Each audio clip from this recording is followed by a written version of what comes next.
amal saleh di dalamnya, dan Allah juga yang menentukan Jumaat itu menjadi pilihan. Itu hari baik ya. Allah tentukan malam yang baik, malam Lailatul Qadar, malam nisfu Sya'ban, itu Allah yang tentukan. Jadi kalau kita melihat buku-buku atau primbon-primbon, itu malah menjurus kepada khurafat. Nah, jadi Nabi mengatakan, kalau engkau punya urusan sesuatu yang engkau ingin lakukan, hamma itu di atas arada. Arada itu pak pingin, tapi enggak terlalu pingin, biasa aja. Tapi kalau sudah dipakai hamma, itu pinginnya sangat, sudah penting sekali, ini mau buat nih, pingin sekali. Nah, itu pakai hamma. Makanya Nabi Yusuf dan Zulaikha, ketika Zulaikha mencintai Yusuf, Allah pakai kalimat Assalamualaikum warahmatullahi wabarakatuh. Banyak sekali pertanyaan jamaah, Ustadz kasih kami channel untuk kajian anak-anak muda. Di antara anak muda berasal dari Aceh, luar biasa, channelnya Maulizul Akbar Nak. Tonton, subscribe, like, share, komen. Assalamualaikum warahmatullahi wabarakatuh.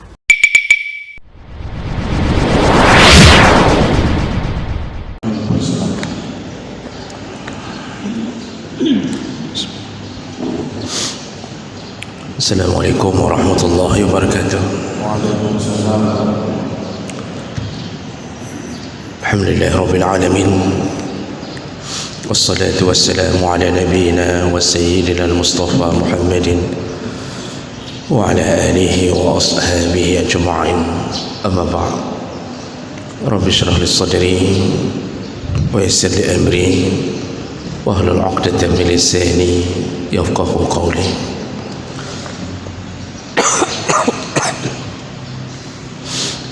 Segala puji bagi Allah, kemudian salawat dan salam pada Rasulullah, pada keluarga dan seluruh sahabat-sahabatnya. Ya Allah muliakan insyaAllah bapak-bapak dan ibu-ibu jamaah salat subuh, dan mudah-mudahan kedatangan kita memenuhi undangan Allah menjadi pahala di sisi Allah Subhanahu wa taala. Di pertemuan yang lalu kita sudah membahas yaitu anjuran tentang melakukan salat hajat, anjuran untuk melakukan salat hajat. Jadi salat hajat itu dilakukan apabila ada sesuatu yang perlu dan sangat dibutuhkan untuk kita melaporkannya kepada Allah Subhanahu wa taala.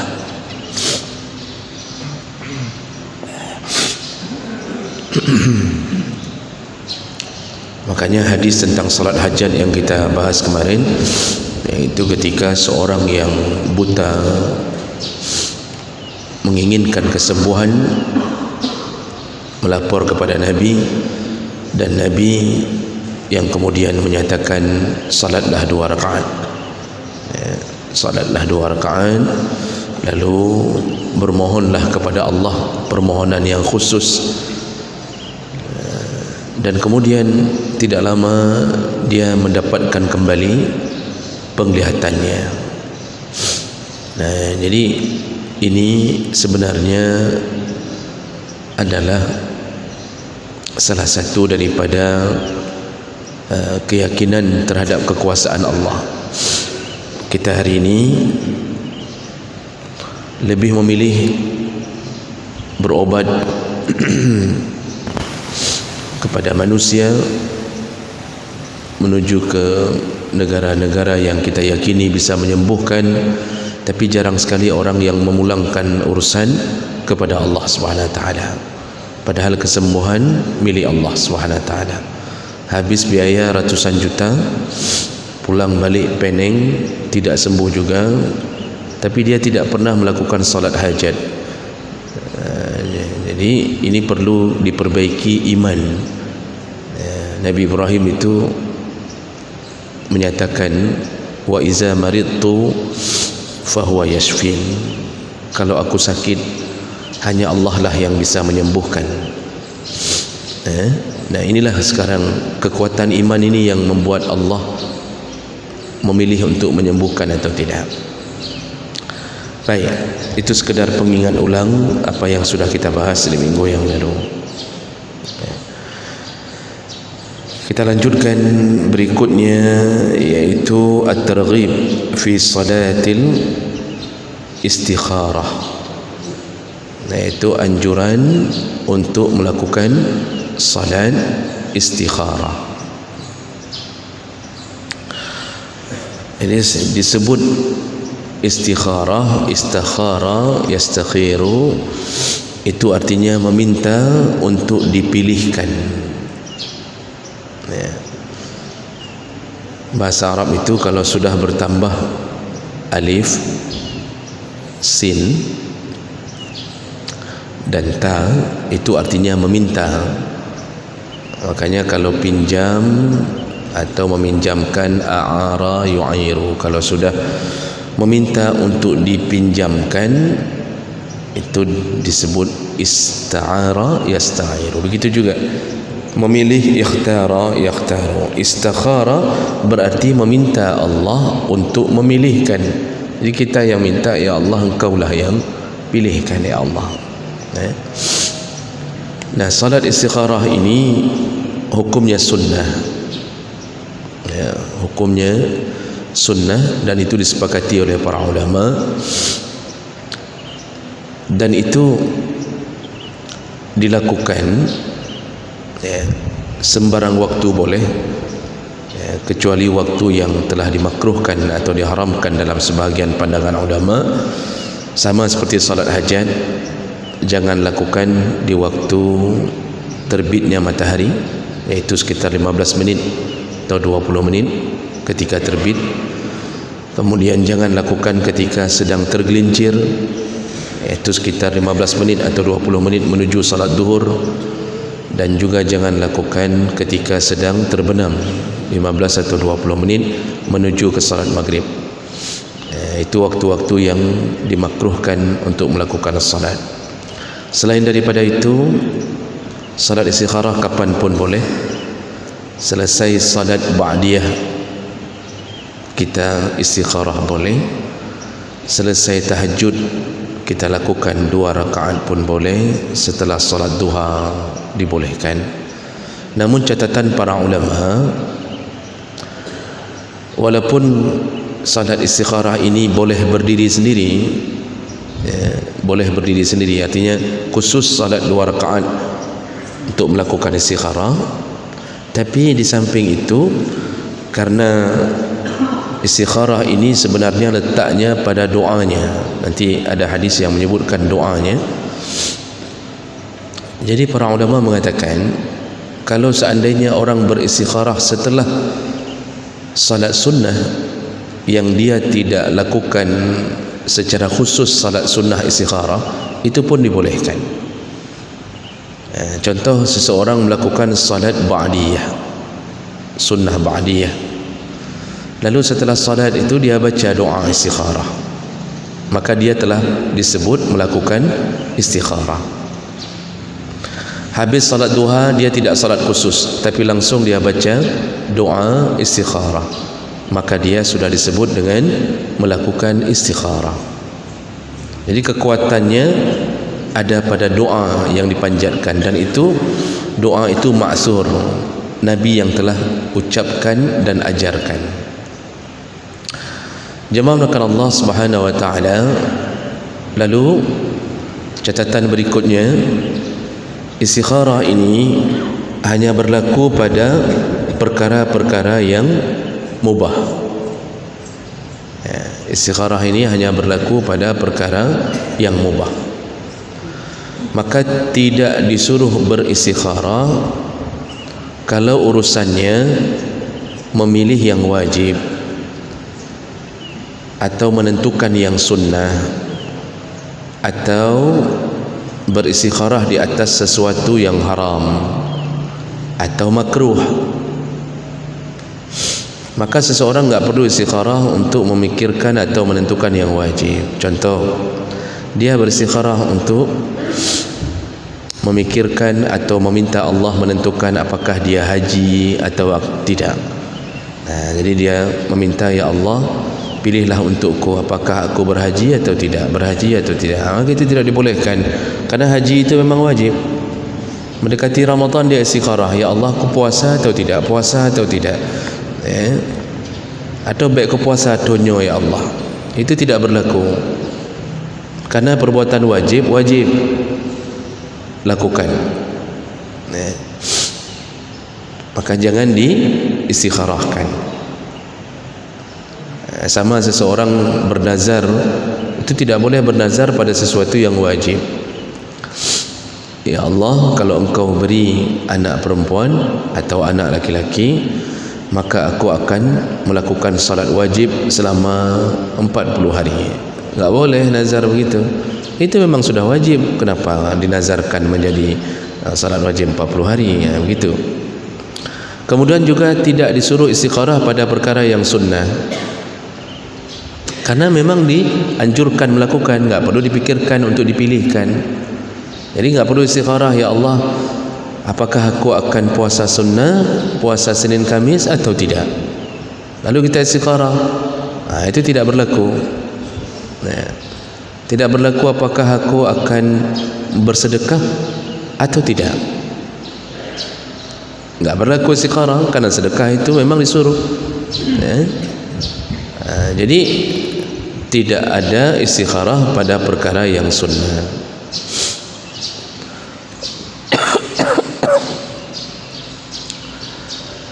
Kecuali, kata para ulama, dia bukan menetapkan yang sunnah, tapi memilih di antara dua yang sunnah, mana yang lebih dahulu dilakukan. Itu yang boleh.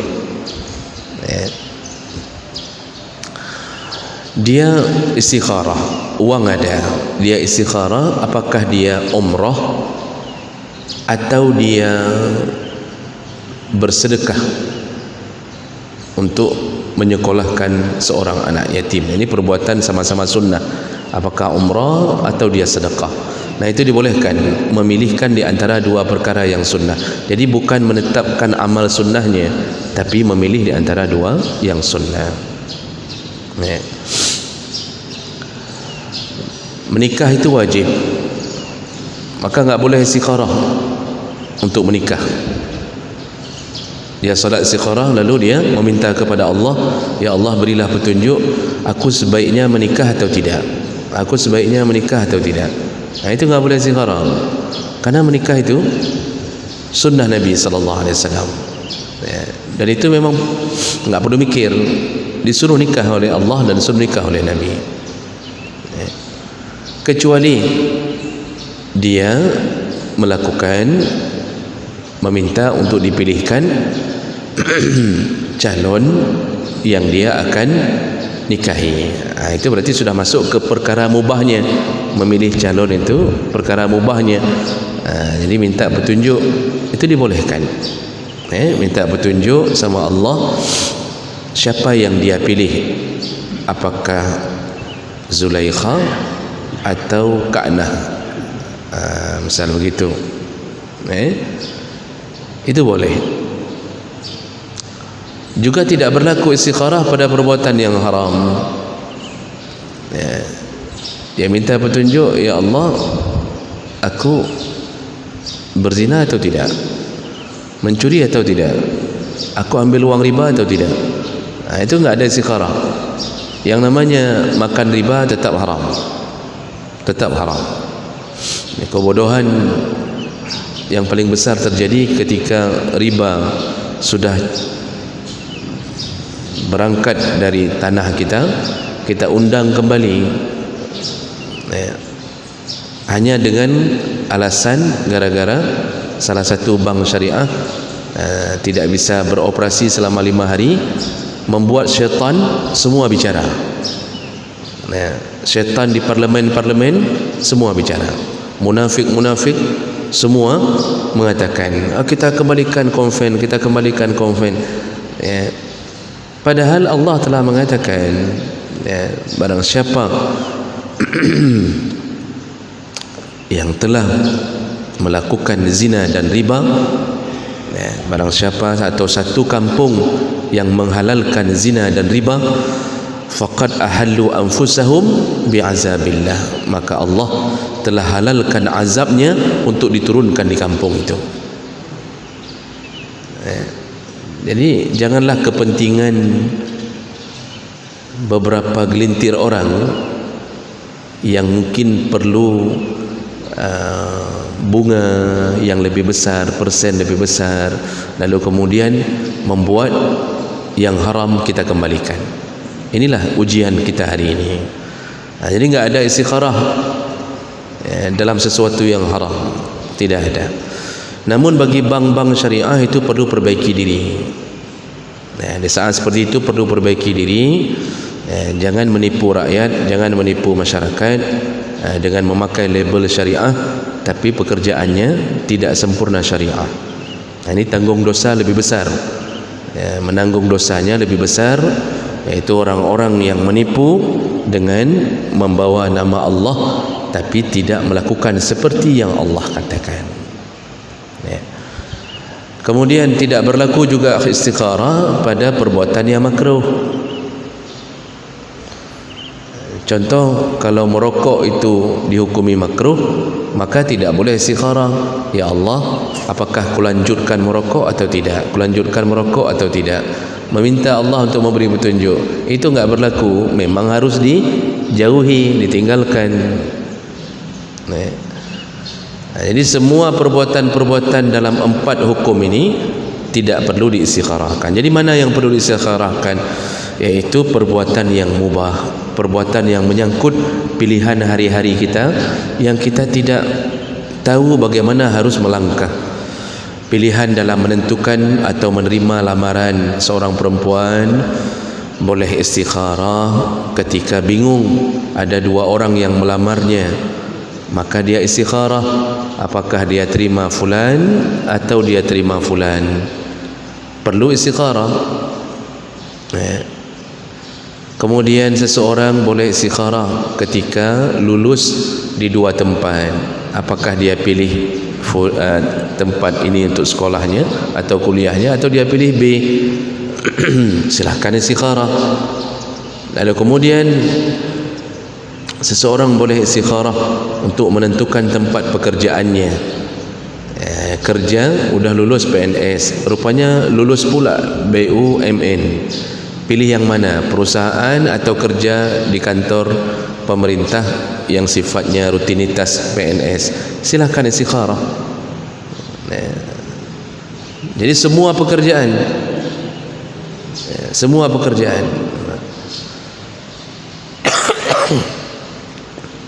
yang sifatnya mubah dibolehkan untuk dan disunnahkan untuk melakukan istikharah. Jadi dengan istikharah ini berarti kita sudah mengakui bahawa kita hamba, dan kita akui bahawa kita punya Tuhan Allah yang akan melindungi, memberi jawaban, menuntun. Makanya orang istikharah itu orang yang taat. Orang yang istikharah itu orang yang tawakal, memulangkan urusan pada Allah. Maka orang istikharah adalah orang yang dicintai Allah. Ada apa-apa, minta petunjuk Allah. Sedikit masalah, minta petunjuk Allah.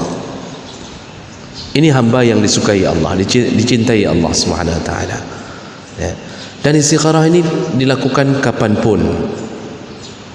Ada masalah berulang-ulang kita lakukan, silakan. Salatnya cuma 2 rakaat. Tidak ada dalil yang menyebutkan ada bacaan khusus dalam salat. Tetap salat seperti biasa, hanya berniat salat istikharah. Lalu di ujung salat barulah dia memanjatkan doa istikharah. Nah, bagaimana bentuk doanya? Di sinilah baru Nabi ajarkan. Hadis riwayat Bukhari, Abu Dawud, Tirmizi, An-Nasa'i dari Jabir bin Abdullah qala kana Rasulullah sallallahu alaihi wasallam yu'allimuna al-istikharah fil umuri kulliha. Jadi Jabir mengatakan Rasulullah itu selalu mengajarkan kami, yu'allimuna, beliau mengajarkan kami untuk melakukan al-istikharah fil umur kulliha, dalam semua urusan. Bahasa dalam semua urusan yaitu urusan-urusan yang mubah. Jadi bukan dalam urusan selain yang mubah. Jadi semua urusan mubah disuruh istikharah, sampai hal yang kecil-kecil, mau beli celana, kemudian mana yang bagus, itu kalau orang sudah sampai kepada memohon kepada Allah, urusan kecil-kecil pun dia istikharahkan agar mendapatkan pilihan yang disesuaikan dengan keinginan Allah Subhanahu wa taala.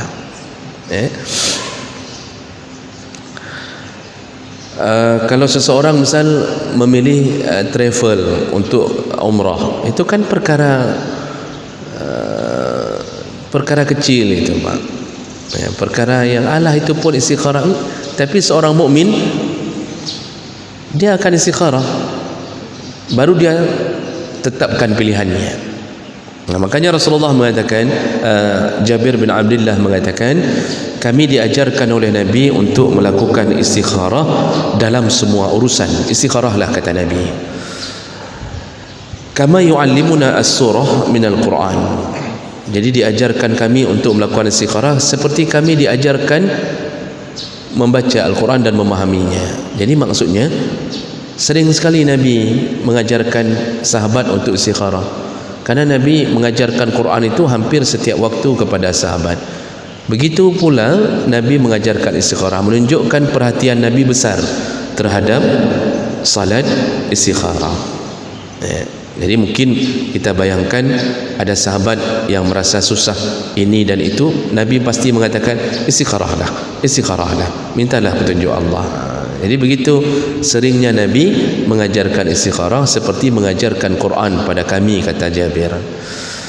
Lalu Rasulullah berkata, yaqul iza hamma ahadukum bil amri, kalau salah seorang di antara kalian ingin melakukan suatu urusan, kalau kalian ingin melakukan suatu perkara, mau safar, apakah ini kita safar hari Senin atau hari Selasa, istikharahlah, kata Nabi. Hamma itu apapun keinginan yang kuat yang mau dilakukan, istikharahlah. Ini bapak-bapak yang ingin menikahkan anaknya, memilih hari, itu sebaiknya istikharah. Istikharahlah, memilih hari pun disuruh istikharah. Cuma jadi catatan, pilihlah hari-hari antara Sabtu dan Minggu yang mana yang baik, ya Allah. Contohnya kan begitu.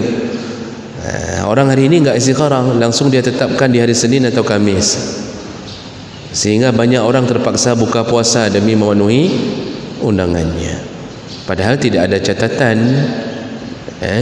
dan tidak ada dalil khusus yang menyatakan adanya kelebihan melakukan walimah di hari Senin dan hari Kamis. Tidak ada. Kenapa orang pilih hari ini? Oh, bersangkut paut dengan hari baik. Hari baik untuk puasa, kan pegawai walimah. Gara-gara ada pegawai walimah orang Senin, orang Khamis, kakak payah buka puasa mendung. Makanya yang diundang pun rata-rata ada yang datang, ada yang tidak. Karena orang kadang-kadang sudah dawam, sudah terbiasa berpuasa, walaupun memenuhi undangan wajib, tapi orang datangnya berat karena dia nggak mau buka puasa. Datang wajib, dia datang dalam keadaan puasa. Jadi ini entah dari mana, wallahu alam. Kalaupun ada perkataan itu perkataan pribadi yang menyatakan hari Senin, hari Kamis, inyan uroget hari baik untuk berpuasa, maka yang dianggap baik di hari Senin dan Kamis adalah yang berpuasa. Jadi jawab mereka Allah, walaupun begitu kita perlu istikharah, masalah tanggal, masalah bulan, minta petunjuk Allah. Ya Allah, sebaiknya dilakukan di bulan apa, Dan tidak ada dalam Islam ada bulan baik, bulan tidak baik, ada bulan yang hana cocok lalu dilihatnya primbon, ini hana ged, nya hana payah patih kan. Itulah kadang-kadang kesyirikan terjadi melalui khurafat merasa ini hari baik, ini hari tidak. Hari baik, hari tidak itu tergantung amal saleh, dan itu yang Allah yang ditentukan oleh Allah. Allah menentukan hari Jumaat baik karena dipenuhi dengan amal saleh di dalamnya, dan Allah juga yang menentukan Jumaat itu menjadi pilihan. Itu hari baik.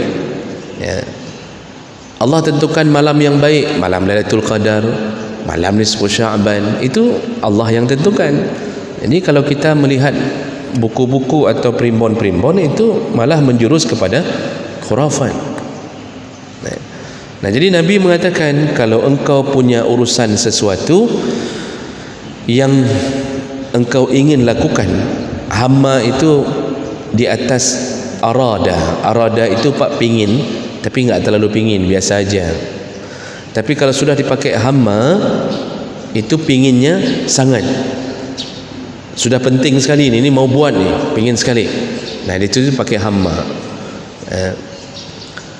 Makanya Nabi Yusuf dan Zulaikha, ketika Zulaikha mencintai Yusuf, Allah pakai kalimat hamma, wa laqad hammat bihi wa hamma biha. Zulaikha sangat mencintai, menginginkan Yusuf. Jadi bahasa itu berarti istikharah itu terjadi ketika kita ingin melakukan sesuatu yang sudah pasti kita akan lakukan. Disitulah disuruh istikharah. Apa kata Nabi? Kalau ingin melakukan sesuatu, falyarka' raka'atin min ghairil faridah. Salatlah 2 rakaat selain salat fardu. Jadi ini berlakunya pada salat sunnah. Salatlah 2 rakaat. Salat 2 rakaat ini salat apa? Salat apa saja. Seperti kita sebutkan tadi. Boleh juga mendirikan salat khusus, salat istikharah boleh. Tapi yang penting yang sunnah. Makanya semua salat boleh diistikharahkan. Setelah salat doanya doa istikharah, tapi salatnya salat sunnah. Summa liyaqul, setelah itulah seseorang hendaknya mengucapkan doa istikharah. Apa doanya Bapak Ibu? Jadi doa istikharah itu jangan ngarang sendiri, karena Nabi telah mewiridkan doa istikharah. Kita mengikuti doa Nabi itu insya-Allah lebih tepat, lebih cepat jawaban Allah Subhanahu wa taala.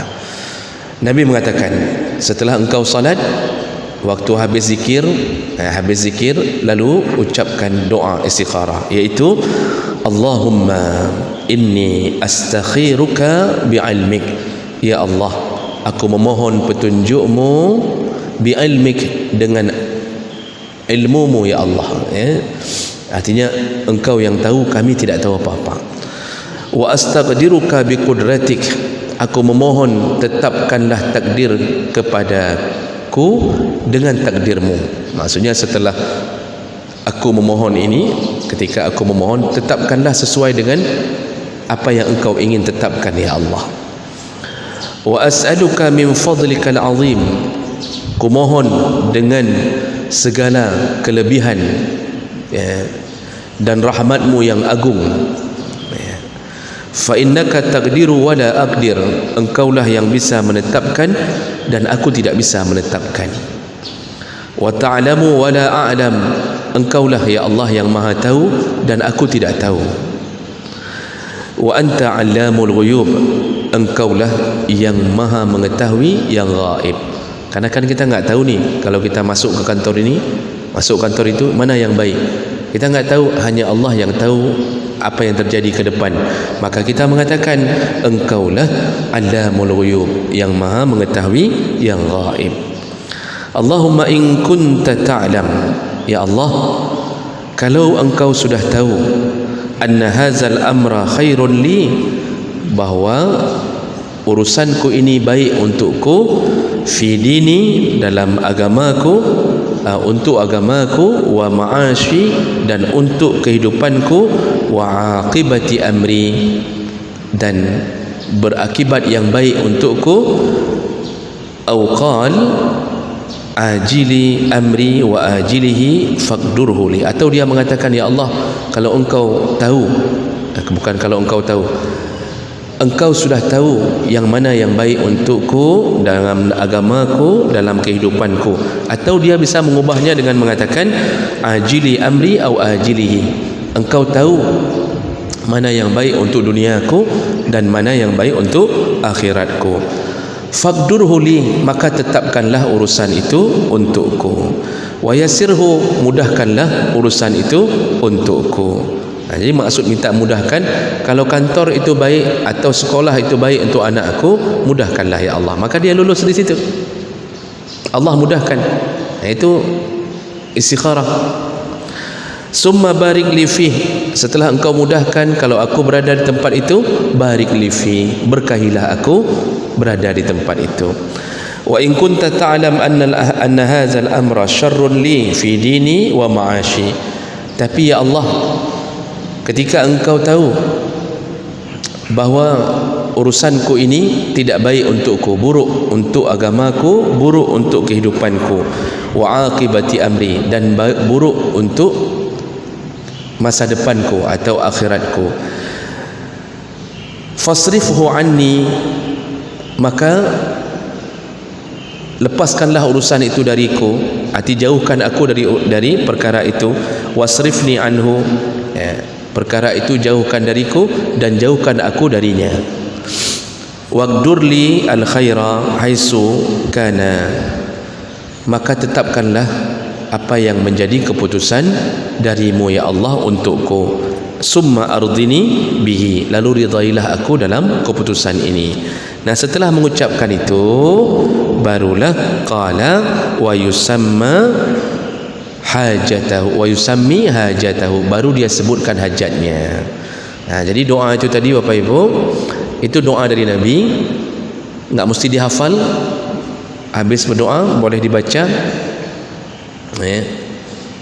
InsyaAllah minggu depan saya kopikan, saya bagikan InsyaAllah. Tapi harus ada yang mengingatkan. Salah satu panitia tolong ingatkan nanti, kalau bisa sehari sebelum pengajian saya kopikan. Enggak mesti dihafal, karena kadang-kadang kan kita yang sudah beruban susah ngafal, Pak. Yang putih-putih kita susah ngafal kan, urusan pun banyak, kredit pun belum habis kan, susah kita ngafal.